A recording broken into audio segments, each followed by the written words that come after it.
working now with literally over the course of these years, 50 million people, 4 million people in live seminars over a period now of 34 years. And at this point, I'd have to be an idiot not to see there are patterns in human behavior around the world. That while all of us are totally unique as human beings, there are certain things that cause us to succeed and certain things that cause us to fail. There are certain things that will make you miserable in the middle of good times, and there are things that will make you feel extraordinary even when times are extremely tough. And once you know what those patterns are, and you learn how to take control of them, your whole life can change. I don't know if you've never met me before, you might think I'm Mr. Positive Thinking. I'm not. I'm not here today to come pump you up and say, go to your garden and chant, there's no weeds, there's no weeds, there's no weeds. I'm here to say, bullshit, there's weeds, let me show you where they are and let's pull them out. I'm very pragmatic about what does it take to make life work.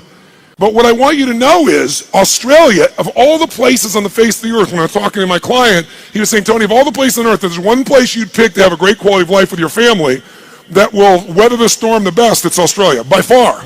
You guys are in the best place on earth to make it through this situation and take advantage of it. But the real secret is, whether you suffer or whether you succeed is not going to be based on the season. Some people freeze to death in the middle of the winter. Other people ski and snowboard. It really comes down to what are you going to do? So as I was coming here, I was thinking, what can I do to show you how to take advantage of the season? What can I do to show you how you can absolutely, doesn't matter what the season is a bad season financially a good or bad time to start a business? Tell me, which one? When the economy is toughest, is it a good or bad time to start a business? You tell me. Which one? Well, of course, that's what he expects me to say is good. But it's the truth. If you look at the Fortune 1000 companies around the world, 65% of them were started in a depression or a recession. The reason is they were started with somebody when all the competition was freaking out. Somebody could start, like Apple Computers, in the middle of a recession with selling their Volkswagen bus and coming out with some ideas because everybody else was scared and wasn't willing to do whatever it took. Disney started in the Depression, right? Fortune magazine started in depression. How are you going to build your fortune in the middle of a depression? It's why they're one of the strongest companies in the magazine business, and a business that's pretty horrible for most people. If you look at Microsoft, it was a recession. You look at the best and most powerful companies, it's because they understood something that's really critical, and that is, don't ask it be easier, ask and make yourself better. If you get strong during the tough time, you'll dominate for the rest of your life. What I think would be useful is maybe walk you through a tool that I've got that I've developed over the years to turn companies around. And the fundamental tool is there are areas of your business, every one of you in this room, no matter what your business is, if you're in business, you're probably doing something well. How many got some area of your business you're proud of, whether it be marketing or sales or the product or the service? How many got an area you're proud of? Say I. How many got an area you're less than proud of? Say I. The challenge is, where does our energy go? To the areas we feel most skilled and powerful in, or least skilled and least powerful in? Which one? No, our energy tends to go to the areas we feel most powerful. We do what makes us feel good. We do what we feel competent in, not what we feel incompetent in. And business is complex. It doesn't have to be, but it is.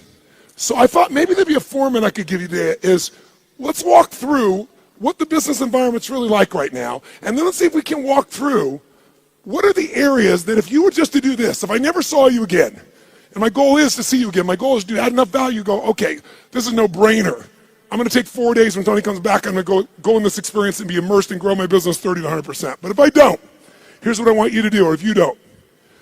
I'm going to cover 7 areas that are what I call the 7 forces of your business. Each force has a forceful impact on your level of success or failure, profitability, etc. There's some areas I bet you're doing good in. Some areas you could do better in. Some areas you're very weak in.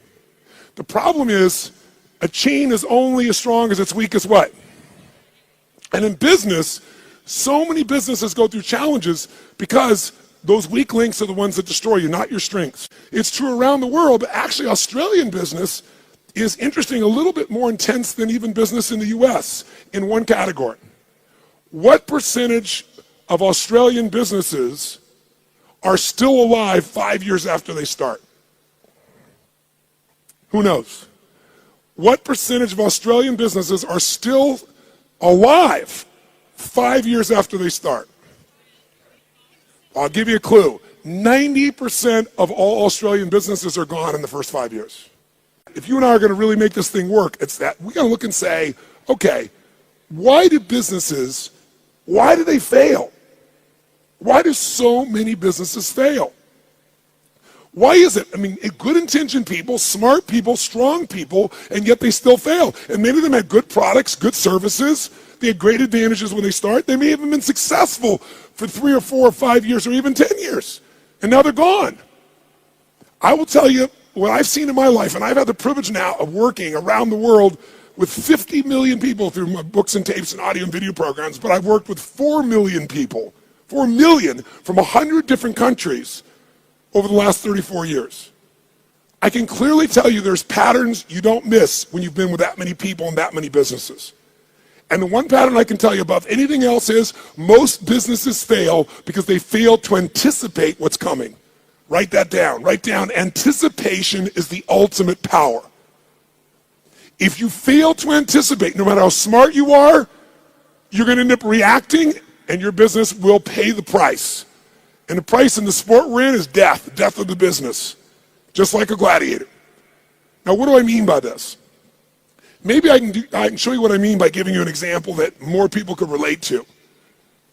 I want you to sit up in your chair with some energy. So I know you're in it. Sit up in your chair with some energy. Make sure the person next to you's got some energy. And I want you to yell out, I, if this describes an experience you really have. And I want you to be honest. If it doesn't describe an experience you have, don't say anything. But if it describes an experience you have, I want you to raise your hand and go, I, all right?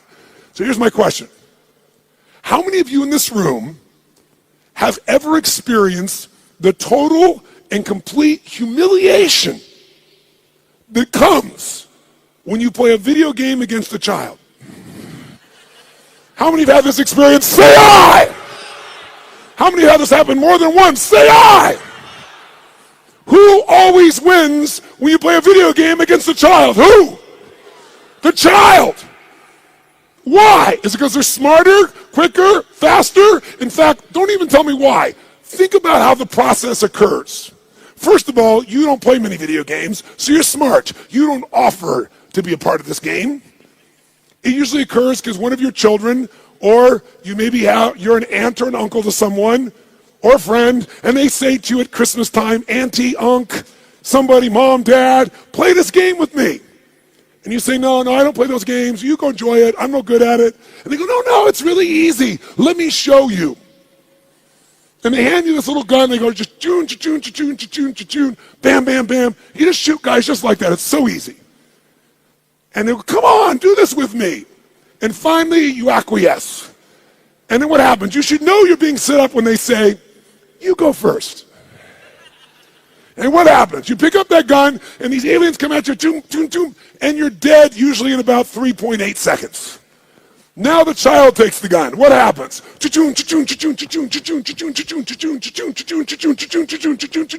And about 45 minutes later, you get your second turn.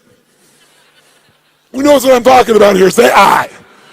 Now you're pissed, right? You're like getting competitive. I'm not getting shot in 3 seconds. So now you're really focused, and you get shot in the back, and you're dead in 2 seconds. The kids, 45 minutes later, you get your third one. The kid scores 480 million points, you get 3. Who's had this experience? Say I. Why does the child always win? Is it because they're younger, faster, smarter, more flexible? Their minds are wired this way. No, listen to me. The child always wins because they played this game before. And because they played the game before, listen to me, key words, they know the road ahead. And if you know the road ahead, you have the ultimate advantage over everyone around you. You must know the road ahead. Why? Because when you know the road ahead, you can anticipate. Write it down again. Anticipation is the ultimate advantage in business and in life. Anticipation, when you know the road ahead, you know what's coming. When you know what's coming, you can anticipate. When you can anticipate, What's the benefit of anticipation? When you anticipate, you're ahead of the game. If you're not anticipating, what do you have to do? React. And when you're in the game of business and you react, you're going to die. It's that simple. I don't care who you are. I don't care how long you've been in business. If you find yourself reacting, you're going to die. You're in business and you didn't anticipate some of the challenges coming up with technology, and all of a sudden it eats you up in a week, in a month. What you built 5, 10 years ago disappears. Who's seen this happen and knows what I'm talking about is real here? Say aye. So we're talking about the most important skill of all here. Anticipation, because otherwise you're reacting. Why does the kid succeed? They played it so many times. Guess what they know when the game starts? First bad guy's here, second bad guy's here, third bad guy's here. They don't wait, they anticipate, and they take control. If there's one gift you could give yourself, it's to know this. Write this down if you would. The biggest chokehold in any business, is always the owner/leader. It's the owner-leader's psychology or skills. The biggest chokehold in any business is the owner-leader's psychology or skills. Your mindset, what eats you up is you don't know what's coming. You don't have the skill to handle what's coming because you don't know it. Or you're so beat up psychologically, emotionally, by what you've been through, you can't find the answer. So as a result, you end up with a story that limits you. You end up in a state that limits you. What's stopping the business, another way of saying this is, the story, the state, and the strategy of the owner or the leader. If you change that owner or leader's state, story, and strategy, you change everything. If you don't, they're not going to succeed. So Bill Gates is a gutsy bastard. Bill Gates has the guy took big risks. He was at Harvard, had a great education set up, wasn't doing so good, but he read a magazine article about the first personal computer called the Altair. And as he read it, he said, you know what? I think this is the future. He anticipated the changes that would come in the future. But he had guts and he took a risk. That's why he's who he is. He called the guy up and he said, listen, I see you got this new computer. You guys need software for that. He said, I've written software for it that'll make it run perfectly. Was that true? Yes or no? It's total bullshit. He made it up. He was just being gutsy and saying, if I tell the guy I've got software and he says, come see me, I'm going to figure out how to do it. Pretty ballsy. Sure enough, the guy said, bring it to me in 3 weeks. So he had 3 weeks to come up with software between he and his partner. And he worked around the clock. And literally, when he went to Altair in New Mexico to show this software, he didn't have a computer to test it on. He didn't know if it was going to work for sure. Thank God for his future, it worked. It was a gutsy, risky thing. He invested all his time and energy. He blew off his school. He did everything. And thank God for him, it worked. But that didn't make him wealthy. You know what made him wealthy? Something called MS-DOS. MS-DOS was software that he did not write. He bought MS-DOS that made him $3.5 billion for $50,000. Bill Gates bought it for $50,000 from somebody else. He saw IBM and he was studying his competition. And he said, they think they're in the computer business, and I think the computer business is going to become a commodity at some point in the future. I want to control the intelligence that controls those computers. So what I'm going to do is I'll offer the software and I'll just go buy it from this kid over here. Now $50,000 is a huge sum of money. Most business people don't have guts, they don't take risks, and they don't invest. He said, I got to do this. Rolled the dice, got it locked up, went to IBM and convinced them. Now IBM wanted it. What did IBM want to do? They wanted to buy it from him. He said, no, I'll rent it to you. They said, no. He said, look, you're not in the software business anyway. You're in the computer business. You don't want software. Software changes. You don't know that area. Let me do this for you. The biggest strategic, remember I said your life is controlled by your what? Decisions. That decision made him wealthy. That decision for IBM made them a has-been in a short number of years. You have to anticipate the shifts. Am I making sense with you here? Yes or no? So, what's the solution? The solution, listen to me, is constant and never-ending improvement on the areas that control the success or failure of your business. Constant, never-ending improvement. It doesn't have to be huge, but it has to be constant. Incremental improvements in the areas that matter on a regular basis, and you will dominate as long as you also anticipate. So let me give you 7 real fast because I'm on tight on time. Let me give you the first of the 7. Let me show you how it works. I'm going to start with the end in mind. If you're going to be successful in business, the end outcome, what makes somebody successful in business is not that they make a sale. If all you do is make a sale, you made a little money. To have a business, it has to be sustained.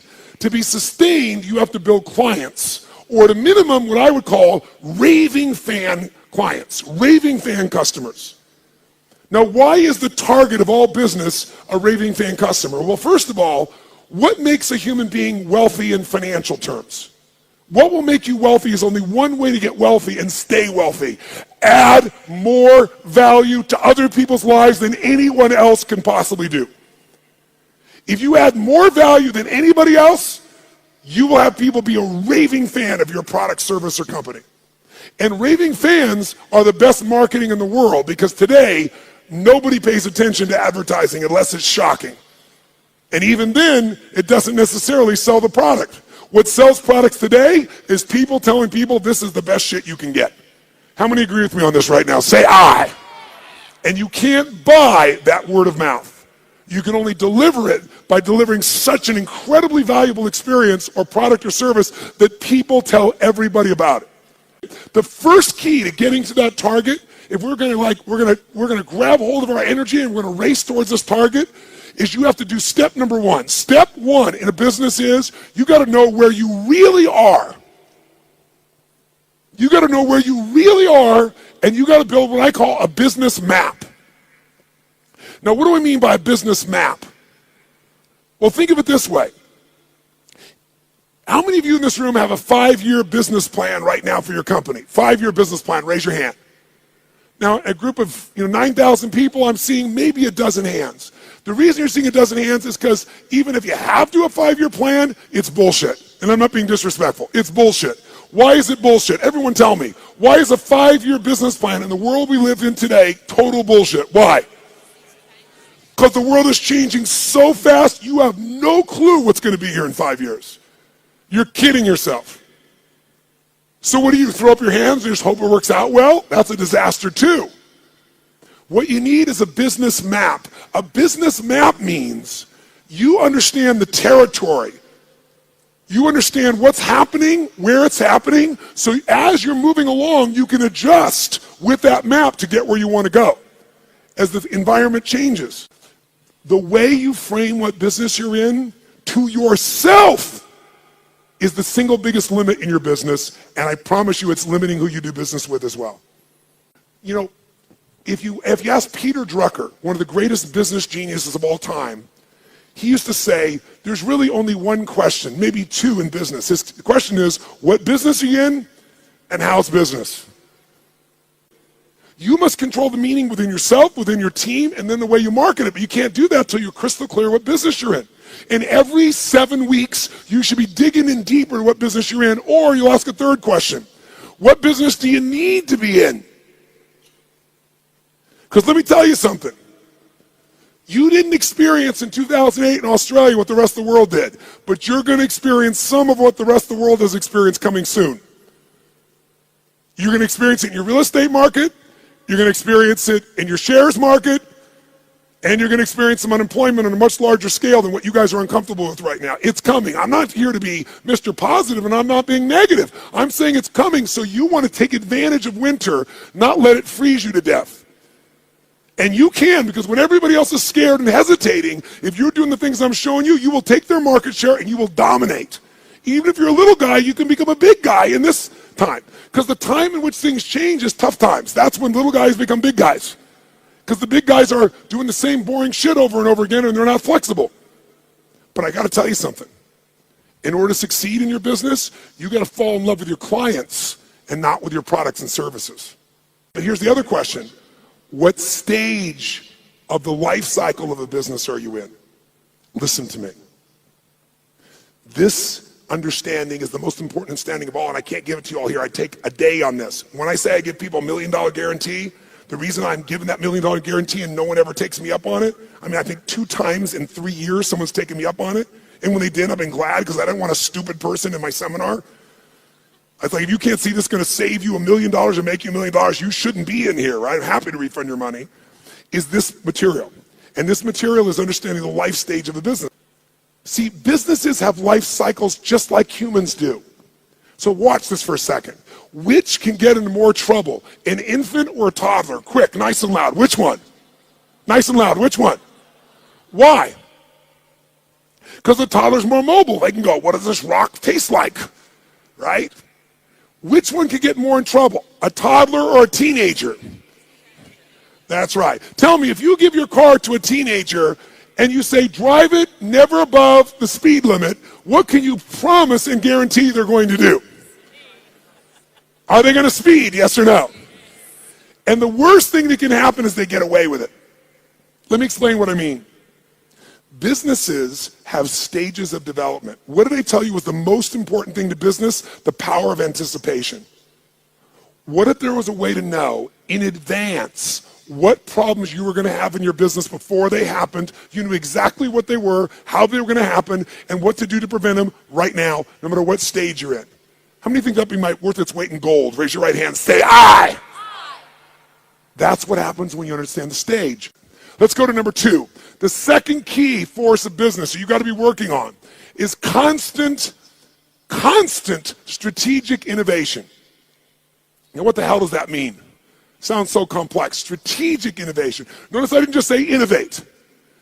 You can innovate, and it may not make a difference. And innovation takes time, energy, and money. It's got to be innovation the customer cares about. Let's go back to Peter Drucker for a moment. Peter Drucker has always said that the core of all business is only 2 things. If a business is successful, these 2 things are its core: innovation and marketing. Everybody else in your company is employed by the people who innovate and market for your company. Because without them, there is no company. Now, what does innovation mean? It means finding a way to meet people's what? Needs. It means finding a way to add more what? Than anybody else is adding. But listen to me. And maybe this will help you understand innovation in a different way. People say, but I am meeting their needs and my customers are really happy, so why innovate? Because it's called innovate or die in the world we live in. Let me explain why. How often does Apple Computer, even though they're the best, find a way to innovate again? How often can you count on it? Is it consistent, yes or no? Every year, sometimes multiple times in a year. Isn't it true? That's why they're number 1. So what you have to do is you can't just meet your needs. You got to meet their needs in a new way. Meet the needs even more. Add more value, but do it in a new way. That's how you have raving fan clients. It's not enough to meet their needs. It's not enough to add more value. Got to do it in new ways all the time. It makes it sexy. It makes it mysterious. It makes it interesting. It makes them want to engage you. It gets them to tell everybody else about the new thing you're doing. Okay? Now, let's go to number 3 real fast. I'm going to have to kick this in gear to catch up. So number 3 is, if you, what was it that we said, Drucker said? All business is 2 things, innovation and what? Come on, guys, innovation and marketing. Answer this question for me. Does the best product or service always win? Yes or no? Nice and loud, yes or no? Which company always wins? McDonald's? Where does that shit come from? No, the best marketed product or service, for better or worse. And let's use McDonald's, okay, ma'am? That's a good example. Tell me something. Perfect example. Does McDonald's make the best tasting hamburger in the world? Notice we got a universal 9,000 person response. No. Is it the tastiest? Is it the best quality? Yes or no? But it is the best what? Marketed, as you would say, marketed in the world. I call it marketed. The point of the matter is, this company understands marketing, and even though they have a shit product, they got billions and billions and billions of people to eat that shit. Now, here's the problem with marketing today, and it's a significant problem. I want you to think about this. Does anybody know how many marketing messages the average person had to see 15 years ago, how many messages before they would start to seek you out to consider buying your product, where they would do something active to seek out your product. Does anybody know? 15 years ago, how many times did they have to see a message from you on average if you had a quality ad? The answer is 4. 15 years ago. Does anybody know what the number is today? 16. Now, what do you think that's done to companies' profitabilities? Add value. Does this make sense? Become an education marketer, become someone that does value, because then you become the valued expert, not a stupid salesperson. Because you're giving me something, and if you give me something, I want to give you something. I'd love to give you my business if you're going to give me something, but if you're just going to advertise, screw you. Raise your hand if you follow this. Say aye. And then you don't have to go for 16 exposures. You can get somebody in 1 exposure, and they'll answer your emails, and they'll reach out to you, and you'll watch your business grow like you can't even dream. Force number 4 is the constant, never-ending improvement of sales and mastery systems. Sales mastery systems. Marketing is wonderful, but if you don't convert that marketing into sales, you don't have a business. Now, because of time, here's all I'll tell you on this one. We're going to give you that's valuable, that's simple. How about this? How many of you right now in this room have a business that's primarily done with no salespeople, all on the web? Raise your hand. No salespeople, all automated. Raise your hand if you have salespeople. If you have salespeople that work with you, the majority of you. If you have an automated business, no matter how good it is, you don't want a one-legged stool. A one-legged stool at one point can get in trouble and you collapse. You want at least 3 legs, and one of those legs, as a minimum, has got to be a sales team. Now, how can you grow, though, when you're a brand new small business or you've been around a while? Well, technology today allows us to be able to hire people to go to work for us literally 24/7, 365 all around the world. We literally have more than 150 people that work for one of my companies, all of which live in different parts of the world, all of which we know only by way of our experience of them, by way of Skype calls where we can see them and coach them, but we measure them better than the persons in the same room with us in the old days. We know what they're doing every moment. We know people are responding. We know everything because it's all fed to us by the web. We have virtual companies now. So if you don't have a lot of resources, we can show you how to get 3 or 5 salespeople in your little company, like these couple of guys here that right now are operators. What if you had 3 people that their entire life was about how to make sure they filled your business? Well, you wouldn't have 1 little location, you might have 5. But here's what I can tell all of you, just give you one quick hint in this area in the time that we got. Write down one thing. Great salespeople are not trained, they are found.